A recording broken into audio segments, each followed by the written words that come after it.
নমস্কার বন্ধুরা, কিয়ান্স ব্লগে তোমাদের সবাইকে স্বাগত। আমি খুব ভালো আছি, আশা করি তোমরা সবাই খুব ভালো আছো। আজ পর অফিস থেকে বাড়ি ফেরার টাইমে মোমো নিয়ে এসেছিল, আর আমার ছেলে দেখো মোমো খেতে এত ভালোবাসে, ও গরম মোমো নিয়ে খেতে বসে গেছে।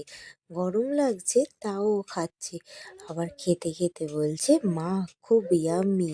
আমার ছেলেটা মোমো, তারপর হচ্ছে চাউ, এইসব খেতে একটু বেশিই ভালোবাসে। সন্ধ্যের টিফিন করে রাত্রিরে রুটি তরকারি কমপ্লিট করে চলে আসলাম বান্ধবীর বাড়ি।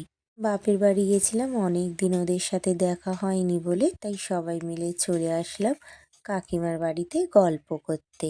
তোমাদের তো বলেছিলাম কাকিমা আমাদের খালি মুখে পাঠাবে না, তো বাড়িতে গরম গরম চা করে দিল আর বিস্কুটের কৌটো, আর তার সাথে রয়েছে ঝালমুড়ি। আর আমাদের পুচকি সোনামাকে দেখো টুকটুক করে দেখছে। আমার ছেলে বাড়ি আসার আগে ওকে একটু আদর করে আসলো।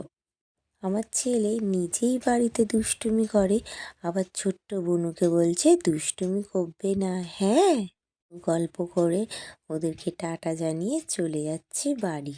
অনেকটা রাত হয়ে গেছে, ছেলেকে খাওয়াতে হবে, মা বাবাকেও খাবার দিতে হবে। তো এবার বাড়ি চলে যাই। তো যাওয়ার আগে সব বান্ধবীরা মিলে রাস্তায় দাঁড়িয়ে একটা ছবি তুলে নিচ্ছি। তো এবার বাড়ি চলে যাই। আজকের মতো ভিডিও এইটুকুনি থাক, টাটা।